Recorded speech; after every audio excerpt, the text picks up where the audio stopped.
안녕하십니까. 저는 올해 35살인 여자입니다. 친구의 소개로 남편을 만났고 3년 전에 결혼해서 신혼생활을 하고 있어요.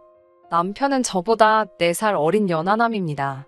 연하남이라고 해서 제가 정신이 빠져서 남편감을 잘못 고른 탓이라고 하실 분들도 계시겠지만 사실은 그렇지 않습니다.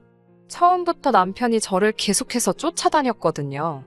제가 집안이 빵빵한 것도 아니고 남들보다 돈이 많은 것도 아닌데 그저 저 하나만 바라봐주는 남편의 지속적인 구애에 연애를 하게 되었고 결혼까지 하게 되었습니다. 나이가 어리다고 남편이 철이 없던 사람도 아니었고 어른 공경 잘하고 요새 남자들처럼 허세도 없고 소탈한 성격이 마음에 들어 저도 결혼까지 결심하게 되었어요. 결혼하고 나서 처음 2년간은 정말 행복했습니다. 제가 월급으로 벌어오는 게 실수령액 450 정도 되고 남편도 똑같이 회사원으로 월급이 저보다 많지는 않지만 300만 원 이상을 벌고 있었습니다. 남편은 일을 1시간만큼 추가적으로 받는 수당이 있었는데 무리해서 일을 길게 하고 오면 제가 한 달에 벌어오는 액수와 비슷한 금액을 벌어올 때도 있었어요. 신혼 때는 남편이 자기도 돈을 더 많이 벌어야겠다며 제대로 쉬는 날도 없이 일주일에 많게는 70시간씩 일을 하고는 했는데 제대로 쉬는 날도 없이 체력적으로 힘겨워하는 모습을 보니 안쓰러워서 그렇게까지 일을 할 필요는 없다고 제가 뜯어말린 적도 있어요. 일을 뭐하러 그렇게 몸도 제대로 가누지 못할 때까지 하느냐고 묻는 저희 말에 남편은 언젠가 우리 둘 사이에 아이가 태어나면 돈이 필요하지 않겠냐며 그때를 위해 지금 더 버는 것이니 걱정하지 말라고까지 했습니다. 사치도 안 하고 허세도 없는데 저렇게 몸을 갈아가며 열심히 일을 하는 남편이 나이는 어리지만 저보다 어느 부분에서는 더 현명한 사람이구나 하는 생각을 했습니다. 남편과 저 사이에 아이가 없었기 때문에 얼마 전까지의 결혼 생활이 신혼 생활이다 못해 아직도 서로 연애를 하고 있구나 하는 기분이 들기도 했어요. 저도 남편도 서로 아이를 좋아했고 데이트하면서도 딱 우리 부부 또래의 커플이 아이를 데리고 산책하는 모습이나 나들이 나온 모습을 보면 아쉬움이 많이 들기도 했습니다. 저도 나이가 있기 때문에 저희 부모님께서도 더 늦으면 노산이니 하루빨리 아이를 갖는 게 어떻겠느냐 물어보시기도 했지요. 하지만 당장 집안의 주 수입원이 저이기도 했고 양가 도움 없이 시작한 결혼 생활이었기 때문에 아파트 대출이라든지 아직 갚아야 할 돈이 많아서 남편 또한 어느 정도 돈을 더 모으고 시작했으면 하는 눈치였다 보니 아이를 늦게 갖는 걸로 협의를 했습니다. 이제 와서는 둘 사이에 아이가 없는 것이 오히려 전화위복이 되었다고 봐야 하기도 하겠네요. 제 남편이 어디 가서 여자가 줄을 서는 그런 타입은 아니지만 그렇다고 어디 가서 빠지는 스타일은 아니었습니다. 연애하기 전에 남편이 제가 좋다고 따라다닐 때부터 저보다 4살이나 어린 사람이 나이 많은 여자가 뭐가 좋다고 따라다니는 건지 솔직히 이해하기 힘들었었어요. 말씀드렸다시피 제 벌이가 평균에 비해 나쁜 편이 아닌 건 알고 있지만 그렇다고 남편도 일이 조금 힘들 뿐이지 벌이가 또래에 비해 결코 적은 편은 아니었거든요. 나를 돈 때문에 만나는 것도 아닐 텐데 그래서 연애하면서도 남편한테 또래의 여자나 더 어린 여자들을 만날 수 있을 텐데 왜 나를 만나냐고 물어본 적도 있어요. 좋아하는데 이유가 있냐며 자기 일 열심히 하고 그런 모습이 좋아서 그러는 거라고 대답을 해줬고 정말 제 남편이 그럴 사람이라고는 생각해 본 적도 없습니다. 시댁이나 친정이나 지방이라 서울에서 직장 생활을 하고 있는 우리에게는 거리가 꽤 먼 편이었는데 저도 시부모님께 잘했지만 남편이 우리 부모님에게 하는 것만큼은 되지도 않다고 해도 무방할 만큼 친정에도 잘했습니다. 시댁에서 돼지고기를 먹으면 친정에서는 소고기를 먹는 식으로 보여주기식이 아니라 마음에서 우러나와 하는 거라는 생각이 들 정도로 말이에요. 한 번은 샤인머스켓을 사다 드린 적이 있는데 저희 어머니께서 포도가 참 달다고 하시니 저 몰래 인터넷으로 주문해서 일주일에 한 송이씩은 무조건 배달이 되도록 해놓을 정도였습니다. 저희 어머니도 나중에 한 송이에 얼마인지 가격을 알고 나서부터 그만 사보내도 된다고 하셨는데도 한동안은 계속 배달을 시켰고요. 연하남이라 철딱서니가 없을 줄 알았지만 결혼 후에 보여준 이런 행동들 덕분에 저는 제가 결혼을 잘했다고까지 생각을 했어요. 저라고 자존감이 낮아서 제 외모가 별로고 대단한 남자 얻었다고 생각한 적 한 번도 없습니다. 제 입으로 말하기는 뭐하지만 대학교 다닐 때는 학교 홍보 모델 사진도 찍은 적이 있고 어디 가서 빠진 적 없어요. 지금이야 30대 중반의 평범한 회사원이지만 그래도 틈틈이 운동도 하고 관리도 받으면서 꾸준히 저를 갖고 온 사람입니다. 거기에 제법 다니는 회사도 괜찮은 편이기 때문에 남편에게 매달리거나 의존한 적은 한 번도 없어요. 남편을 만나기 전까지는 저도 제 커리어에 집중을 하느라 취직 이후로는 그렇게 연애를 많이 해본 적은 없는 편입니다. 그래서 제 일을 시작하고부터는 남편이 처음 만난 남자이기는 해요. 그래도 끌려다니거나 한 적은 없고 동등한 부부관계를 유지했습니다. 제가 벌어오는 돈으로 생활을 하고 남편이 벌어오는 돈으로 저금을 했습니다. 각자에게 용돈도 넉넉하게 줬어요. 너무 악착같이 살고 싶지도 않았거든요. 서로 맞벌이였기 때문에 빨래나 청소도 분담해서 했고 식사 준비마저도 돌아가면서 했었을 정도로 우리 결혼 생활에 아무런 문제가 없다고 생각했습니다. 그런데 어느 날 남편이 저를 두고 바람을 피고 있다는 사실을 알게 되었어요. 남편이 바람을 피고 있다는 사실을 알게 된 경위도 참 어이가 없었습니다. 모르는 번호로 전화가 왔길래 받아보니 자신이 익명의 제보자라고 전하면서 남편과 같은 회사를 다니고 있는 여직원이라고 자기를 소개했습니다. 당연히 저는 일면식도 없는 사람이고 이 사람도 자신의 정체를 회사 동료라는 것 이외에는 밝히고 싶지 않아 했는데 아무튼 제 연락처를 어떻게 알고는 저한테 저런 청천벽력 같은 소식을 전해줬어요. 남편이 점심시간만 되면 회사에 있는 구내식당에서 식사를 하지 않는답니다. 자기가 번 돈 가지고 점심 다른 거 좀 사먹는 게 뭐가 문제냐 싶겠지만 언젠가부터 회사 앞으로 어떤 여자가 남편을 찾아온다고 하더라고요. 저에게 이 사실을 제보해준 여직원도 남편이 결혼한 건 회사에서도 다들 알고 있는 사실이니 당연스럽게 그게 저인 줄로만 알았다고 합니다. 그런데 며칠 정도 남편이 그 여자와 만나서 점심을 먹으러 가는데 우리 결혼식에 참석했던 남편 직장 동료 중에 한 명이 저에게 제보를 해준 그 여직원한테 결혼식에서 봤던 분하고 조금 다른 것 같다는 말을 했고 그 사람도 그 말을 듣고 호기심이 생겨서 어떻게 남편 결혼식 사진을 인터넷에서 찾아내가지고는 그 사람이 제가 아니라는 사실을 확인했다고 하더라고요. 하지만 처음에는 남편을 찾아오는 그 여자도 매일같이 찾아온 게 아니었다고 합니다. 그런데 그 횟수가 일주일에 한 번에서 두 번에서 세 번 자꾸 늘어나게 되었고 회사 입구에서부터 팔짱을 낀다거나 하는 애정행각을 벌이고 있는 모습을 몇 번 보게 되고는 회사에 등록된 남편의 비상연락망을 통해 제 번호를 알아내서 저한테 연락을 하게 되었다는 거죠. 그 당시에는 그냥 이 여자가 저한테 오지랖을 부리고 있는 거라 생각했어요. 팔짱을 꼈는지 안 꼈는지는 충분히 어떤 장면이 여러 사람들 입을 거치며 와전이 될 수도 있는 부분이라고 생각했고 남편을 철석같이 믿었으니까요. 아무리 그래도 그렇지 생판남인데 저한테 이렇게까지 연락을 해주고 남편이 바람을 피고 있는 것 같네 어쩌네 말을 전하는 그 여자가 솔직히 신뢰가 가지는 않았습니다. 그래서 그 여자가 전해주는 이야기를 처음부터 끝까지 경청하기는 했지만 100% 믿고 있지는 않았어요. 저도 회사에서 어떤 직원들을 향해 안 좋은 소문을 만들고 그걸 가십처럼 즐기는 사람들을 몇몇 봐왔기 때문입니다. 그런데 제가 시큰둥하게 듣는 둥 마는 둥 대답을 하고 있으니 그 여자가 자기가 뭐 때문에 이런 사실을 저한테 전해주겠냐고 하면서 자기 입장에서는 제 남편이 자기를 두고 바람을 핀 거나 마찬가지기 때문에 복수를 위해서 이러는 거라는 소리를 했습니다. 그 말을 들었을 때는 심장이 철렁 주저앉는 듯 했습니다. 저에게 전화를 한 그 여직원이 이미 남편과는 모종의 관계인 것이고 남편은 저와 그 여자를 두고도 또 새로운 사람을 만나고 있다는 사실을 전하고 있었으니까요. 그제서야 이 여자가 제 연락처까지 알아내서 이 소식을 전하는 이유가 무언지 이해가 가더군요. 그 연락을 받았을 때 저는 회사였는데 그 여자가 사실 남편과 이미 그런 사이였다는 충격 사실을 저에게 전했을 때부터 손이 벌벌 떨려서 제정신으로 전화기를 붙들고 있기조차 힘들었어요.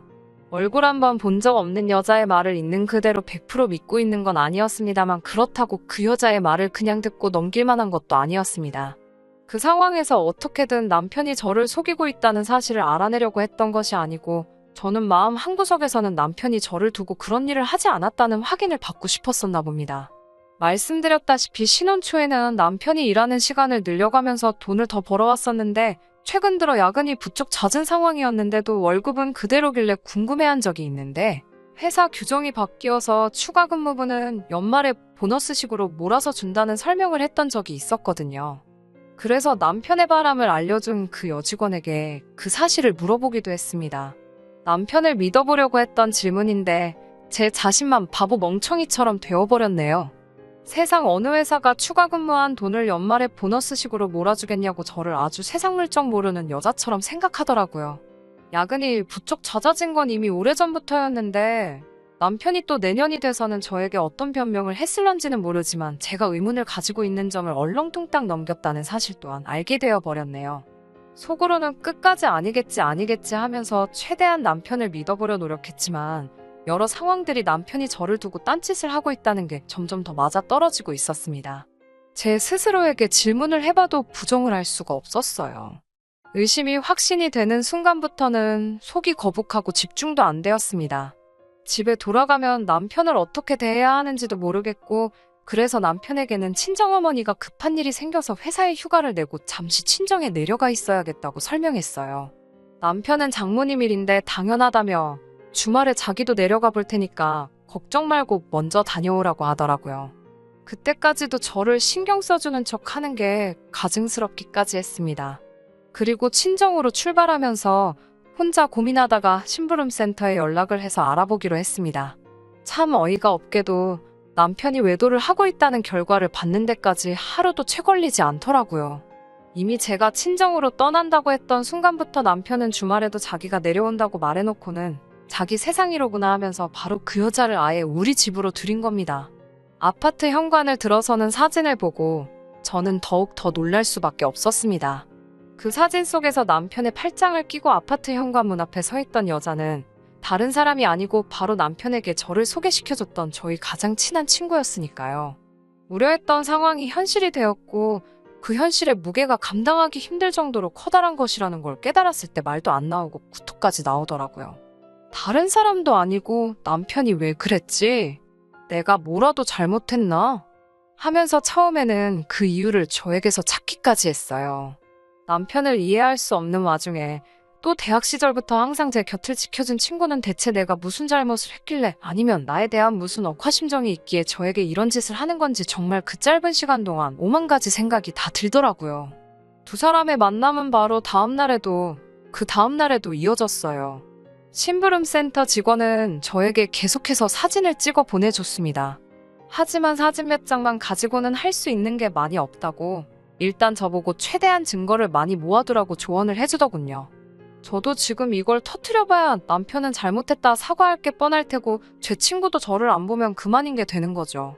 저도 고작 제 더러운 감정을 쏟아내기 위해 이걸 터뜨릴 필요는 없다는 생각에 증거를 수집하기로 했습니다. 그 와중에 남편은 알리바이를 만든답시고 주말에는 약속한 대로 차를 끌고 친정으로 몸소 내려오더군요. 내려와서는 온갖 걱정을 다하면서 평소에 하던 1등 남편 연기를 하기 시작하더라고요. 친정어머니께는 아직 자초지종을 설명하지는 않았고 갑자기 찾아온 건 이유가 있어서 그런 거니 적당히 맞장 붙여달라고 부탁했는데 워낙 남편이 친정에 잘했기 때문에 그저 사위가 멀리서 찾아왔다고 조아라 하시더군요. 정말 얼굴색 하나 안 바뀌고 좋은 남편이냥 연기를 하고 있는데 정말 헛구역질이 올라와 참기 힘들었습니다. 남편의 시선을 돌리기 위해 심부름 하나를 시켜놓고 남편의 휴대전화를 빼돌려 방으로 숨어 들어왔습니다. 평소에 저희 생일을 비밀번호로 입력해놓기 때문에 풀어보려고 했는데 남편의 핸드폰 번호는 더 이상 저희 비밀번호가 아니더군요. 증거가 더 필요한 상황에 남편의 핸드폰을 열어볼 수가 없으니 당황했는데 혹시나 하는 마음에 제 친구의 생일을 입력해보니 잠금이 손쉽게 풀려버렸습니다. 그 뒤에는 어려울 게 없더군요. 이미 둘이서 여기저기 놀러다니며 찍은 사진부터 두 사람의 대화 내용만 봐도 더 이상의 증거는 수집하는 게 무의미하다는 생각이 들었어요. 친정에서 돌아오고 나서도 아무것도 아닌 척 며칠을 더 지냈는데 통하지도 않을 야근을 하면서 저 몰래 친구를 만나고 오고 그 다음날에는 제 시간에 퇴근을 시키지도 않은 청소며 빨래며 밥까지 해주며 다정하게 웃더군요. 식사가 끝나고는 오랜만에 산책이나 하지 않겠냐면 내 손을 잡아 끄는 모습과 저를 배려해주는 자상한 말투. 저게 전부 다 내 친구를 몰래 만나기 위해 쓰고 있는 가면이었나 하는 생각이 들었습니다. 애초에 두 사람이 그렇게 될 사이였다면 왜 나를 소개시켜주고 결혼까지 하게 만들어 이 마음고생을 하게 만드는지 싶었어요. 그 생각에 저도 모르게 눈물이 흘렀는데 남편이 갑자기 우는 제 모습을 보고 깜짝 놀라면서 왜 우냐고 물어보더군요.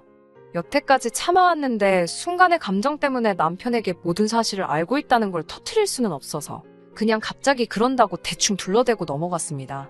그리고 친정에서 돌아온 그 주말에는 제 남편과 저 몰래 만나고 있는 제 친구를 따로 불러냈어요. 얼굴 못 보고 지낸 지 너무 오래된 것 아니냐고 오랜만에 보자고 하면서요. 평소 자주 만나던 그 시절처럼 친구를 만나 요즘 유행하는 파스타를 먹고 요즘 젊은 사람들이 찾는다는 카페에 가고 정말 아무 티도 나지 않게 평소와 똑같이 시간을 보냈습니다. 친구도 제가 뜬금없이 만나자고 해서 불안해하는 게 티가 났는데 정말 아무것도 모르는 듯 태연하게 행동하는 저희 모습에 친구도 안심을 했는지 얼마 뒤부터는 저를 평소 대하듯이 대하더군요.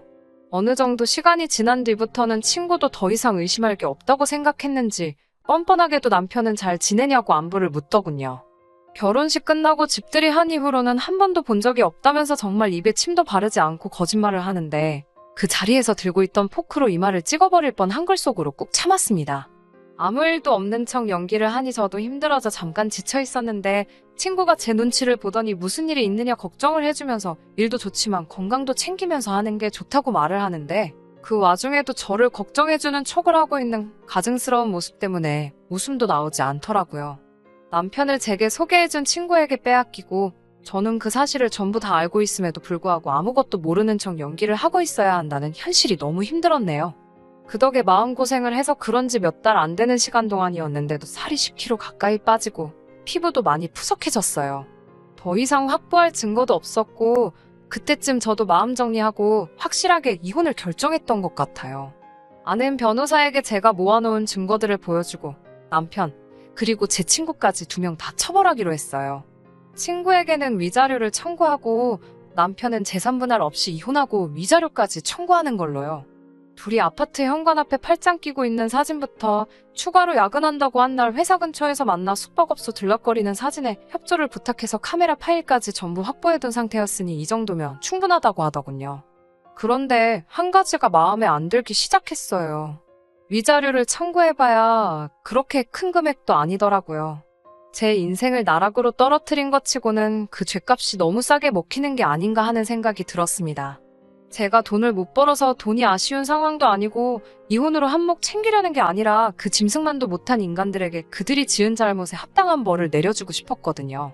그래서 이혼 서류는 일단 숨겨두고 있었습니다. 그리고 일주일 동안 남편이 외출을 못하게 감시하고 야근한다고 하면 회사에 전화까지 하는 등 남편이 친구를 만나지 못하게 길을 최대한 막아버렸어요. 처음에는 괜찮은 척 하더니 저의 방해 공작이 일주일이나 지속되니 남편도 몸이 다른 건지 사소한 거에도 짜증을 팍팍 내더라고요. 그러더니 연애하는 동안부터 결혼 후까지 단 한 번도 다녀와 본 적 없는 출장을 운운하면서 이번에 처음으로 회사에서 자기를 출장을 보내주게 되었다고 자기한테는 좋은 기회라며 저에게 털어놓더라고요. 그 길로 저에게 남편의 외도 사실을 알려준 회사 여직원에게 전화를 걸었더니 남편은 출장을 가는 게 아니라 휴가를 낸 거라고 알아봐 주더라고요. 그 휴가를 낸 목적은 안 봐도 뻔했죠. 처음에는 출장 이야기에 내키지 않는 듯 반응했지만 남편의 꿍꿍이를 알게 된 뒤에 제가 손수 가방도 챙겨놓고 하니 남편도 아주 발이 가벼워져서 춤을 추듯 집 밖을 나서더라고요. 남편 핸드폰에는 어디로 향하고 있는지 추적할 수 있게 앱을 설치를 해뒀어요. 거기에 혹시 몰라서 심부름센터를 불러서 남편이 향하는 곳이 어디인지 따라붙어 달라고도 부탁을 했습니다. 남편은 바닷가에 위치해 바다가 보이는 펜션을 하나 잡았더라고요. 당연히 가는 길에 제 친구도 태워서 갔다고 하고요. 저랑 결혼 후에는 일에 집중하고 싶다며 휴가도 적당한 데 가지 않고 친정과 시댁을 오가면서 보냈는데 제 친구하고는 저런 곳까지 갈 정성이 있었다는 게 참 기분이 나빴습니다. 하지만 뭐 상관없었어요. 이미 끝내기로 결심한 마당인데 그런 걸로 일일이 화를 낼 이유가 없었으니까요. 남편이랑 친구가 펜션에 도착했다는 말을 듣고 저도 제 친구랑 같이 오랫동안 연락하고 지내던 대학 동기들을 불러 모았습니다. 자초지종을 이야기해주고 혹시 저랑 같이 그 펜션으로 쳐들어가 줄 수 있냐고 부탁했더니 이 사실을 믿을 수 없다는 반응을 보이며 저를 따라가서 자기들 눈으로 직접 봐야겠다고 하더군요. 그 중에 동기 중 한 명이 제 친구가 사실 결혼을 앞두고 있다는 사실까지도 말해줬습니다. 정말 고맙게도 그 동기와도 지인이었기 때문에 친구가 결혼을 준비하던 남자도 같이 동행을 시킬 수 있었어요. 친구가 결혼하려던 남자는 건물 매체를 가지고 있는 사람이었는데 이런 사람을 두고 뭐하러 내 남편을 만났을까 싶었는데 실제로 만나고 나니 그 이유를 알겠더라고요. 나이도 우리보다 훨씬 많아 보이는 데다가 누가 봐도 딱 이 사람의 재산만 보고 결혼을 하기로 정했다는 생각이 들었어요. 남편과 친구가 즐거운 시간을 보내고 있을 목적지인데 그 목적지로 향하는 저희들은 썩 즐겁지는 않았습니다. 친구와 결혼할 상대라는 사람도 혼자서 중얼중얼 거리면서 믿을 수가 없다는 듯한 분위기였고요. 도착하니 출장 간다던 남편 차는 펜션 앞에 떡하니 주차가 되어 있고 차 안을 슬쩍 봤더니 제가 싸준 가방은 손도 대지 않고 그대로 뒷좌석에 처박혀 있더군요. 금방이라도 어디 나가려고 한 건지 문도 잠궈놓지 않은 상태라서 저와 친구들, 그리고 친구의 결혼 상대 이렇게 7명이서 아무런 제지 없이 펜션에 들어갈 수 있었습니다. 누가 들어온지도 모르고 바다가 보이는 욕조 안에서 아주 신명나는 시간을 즐기고 있더라고요. 제가 남편을 부르고 모고할 것도 없이 그 장면을 보고 친구의 결혼 상대가 창문을 뛰어넘어가서 소리를 고래고래 질렀습니다. 두 사람은 욕조 안에서 비명을 지르며 아주 혼비백산하더라고요. 남편은 머리채를 잡혀 질질 끌려가는 제 친구를 보며 자기야를 불렀다가 저 멀리서 그 상황을 보면서 자기야를 불렀다가 아주 제정신을 못 차리고 있었어요. 그리고 모든 상황을 지켜보는 그 자리에 따라 나온 대학 동기들까지 아주 난리통도 아니었습니다. 남편과 바람이 났던 친구는 결국 파혼하게 되었어요. 그 상황을 들키고도 결혼을 진행하려는 사람은 아마 아무도 없었을 겁니다. 남자 잘 만나서 인생 피겠다고 노래를 부르던 친구였는데 그렇게 바라던 소원을 성취하기까지 코앞이었는데 전부 파토가 나버렸네요. 돈 많은 배우자는 돈 많은 배우자대로 두고 뒤로 애인을 만들면 된다고 생각했던 걸까요? 그렇게 위험을 감수하면서까지 만날 것이었으면 굳이 저한테 남편을 왜 소개시켜줬는지 하는 생각도 듭니다. 거기에다가 친구의 남편과 바람이 나서 머리채 잡혀 끌려나가는 걸 다른 사람들도 아니고 매일같이 붙어 지내던 대학 동기 친구들한테 들켜버렸으니 정신이 있다면 그 친구들 앞에서는 더 이상 얼굴도 못 들고 다닐 거예요. 그렇게 소중하게 대하던 인맥이었는데 적어도 앞으로 2번 다시 친구 남편은 건드리는 게 아니라는 걸 뼈저리게 깨달았을 겁니다. 그리고 남편하고는 집으로 돌아와 대놓고 이야기했습니다. 집에 오는 길 내내 얼굴이 새하얗게 질려가지고 아무 말도 못하고 미안하다는 말만 미친 사람처럼 반복을 하더라고요. 차 안에서 꾸역꾸역 몸을 구겨 넣으며 무릎을 꿇고 삭삭 빌고 있는데도 이 남자를 향한 동정심조차 들지 않았어요. 위자료는 당연히 청구할 거고 지금 다니는 회사라도 조용히 다니고 싶으면 좋은 말로 할 때 알아서 짐 싸서 나가라고 했어요. 집에서 나가란 말을 하자마자 운전하고 있는 제 팔을 부여잡고 그러는 게 어디 있냐고 하면서 그건 너무한 거 아니냐 질질 짜기 시작했습니다. 너무한 게 지금 누구냐, 이렇게 될거 모르고 그랬냐고 따지니 제가 바빠 보여서 방해하고 싶지 않았다는 되지도 못할 변명을 늘어놓더군요. 그래서 그 길로 차를 돌려서 시댁으로 향했습니다. 처음에는 의아해하다가 차가 시댁 근처로 향하는 걸 눈치챈 남편이 거기를 왜 가냐면서 가지 말라 소리치더라고요. 차에서 뛰어내릴 용기는 없던 건지 결국 제가 차를 몰아 시댁에 도착할 때까지 그러지 말란 소리만 하고 꼼짝도 못하고 따라왔습니다. 어서 니네 부모님 한테 가서 네가 뭔 짓을 했는지 낱낱이 고하고 이혼하기로 했다는 소식도 네 입으로 직접 전하라고 했더니 고집을 부리며 차에서 내리지 않더라고요. 그래서 저 혼자 내려가지고는 그러면 너네 부모님을 직접 모셔올 테니 밖에서 하라고 한마디 쏘아붙이고 시댁 방향으로 몸을 옮기니 그제서야 차 밖으로 쏜살같이 기어나와서는 제 발목을 붙잡고 용서해달라 늘어지더군요. 결국 바깥에서 나는 소음 때문에 동네 사람들부터 시부모님까지 나오셨어요. 웅성웅성하는 가운데 남편한테 네가 뭘 했는지 말하라 했더니 아무 말도 못하고 있길래 저도 여러 사람들 앞에서 나 부끄럽고 하니 그냥 남편이 내 친구랑 바람이 나서 빨가벗고 즐기고 있던 걸 머리끄댕이 잡아서 데리고 온 상황이라고. 이혼할 거고 아드님은 땡전 한 푼 없이 집만 챙겨서 그대로 보낼 테니 그렇게 아시라고 말씀드리고 제 발목 붙들고 놓을 줄 모르던 남편의 팔을 뿌리치고 저 혼자 차 타고 집으로 올라왔습니다. 저는 간단하게 짐을 챙겨서 회사에 사정을 말하고 독신자 숙소에서 머물기로 했어요. 집을 남편에게 양보한 건 아니고 이혼 마무리될 때까지 마주치지 않으려고 그랬습니다. 이혼하는 과정에서 또 지저분한 일이 있기는 했지만 결국 위자료 청구와 재산 분할도 제가 원하던 대로 진행이 되었고 큰 탈 없이 이혼하게 되었습니다. 뿌린 대로 거둔다고 얼마 전에 듣자 하니 남편은 저한테 외도 소식을 전해준 여직원분이 또 한 번 회사 내에서 응징을 해줬더군요. 이혼하고 나서도 회사에는 비밀로 하고 숨죽여 지냈던 것 같은데 그 여자가 아주 큰맘 먹고 자기도 피해를 볼 작정으로 남편에 대한 모든 사실을 회사에 알렸더군요. 그 여직원도 남편도 결국 회사 내에 남아있을 만한 상황이 되지 않았고 특히 남편의 경우는 외부에 이 사실이 새어나가면 회사 이미지에 좋을 것도 없으니 권고사직을 당하게 되었답니다. 그리고 동기들로부터 친구의 소식도 전해 듣게 되었어요. 친구 또한 결혼할 남자가 사실은 친구가 다니는 회사의 고객 중에 한 명이었다고 합니다. 처음부터 돈 때문에 접근한 것도 맞지만 결혼을 앞두고 바람을 핑계 걸려버렸고 그 결혼할 남자분이 친구 회사에서 입김 좀 쓰는 큰손이었던지라 친구도 회사에서 버티고 있을 수가 없었나 봐요. 남편처럼 권고사직을 당한 건 아니지만 지금은 지방으로 발령이 나서 아는 사람 한 명 없는 오지에서 월세 생활을 하고 있다고 하네요. 원래 학교 다닐 때부터 저보다 잘 나가던 친구였으니 알아서 그 오지에서라도 돈 많은 남자 물어서 잘 살았으면 좋겠네요. 이혼이 끝나고 남편과 함께 살던 집에 돌아오니 그 수많은 사건들이 있었어도 집은 그대로더라고요. 물론 남편의 짐이 빠져서 조금 휑해지긴 했지만 말이에요. 그래도 한참을 사랑했고 함께한 사람인데 그 빈자리가 느껴지지 않을 정도로 배신감이 크네요. 차라리 아이를 늦게 갖기로 한 것이 참 잘한 일 같아요. 아이가 있었으면 아이 때문에라도 이 모든 사건들을 가슴에 묻었을 수도 있으니까요. 다시 결혼을 할 생각은 없지만 그래도 다음에 만날 사람은 적어도 저를 배신하지 않을 만한 사람을 찾아봐야겠네요. 한동안 혼자겠지만 인생 종 쳐버린 남편이나 제 친구처럼 불쌍하게 살지 않고 보기 좋게 떵떵거리며 살 수 있게 노력해야겠습니다. 끝까지 들어주셔서 감사합니다. 오늘의 사연은 여기까지입니다. 구독과 좋아요, 알람 설정 부탁드리고 더 좋은 사연으로 다시 찾아뵙겠습니다. 감사합니다.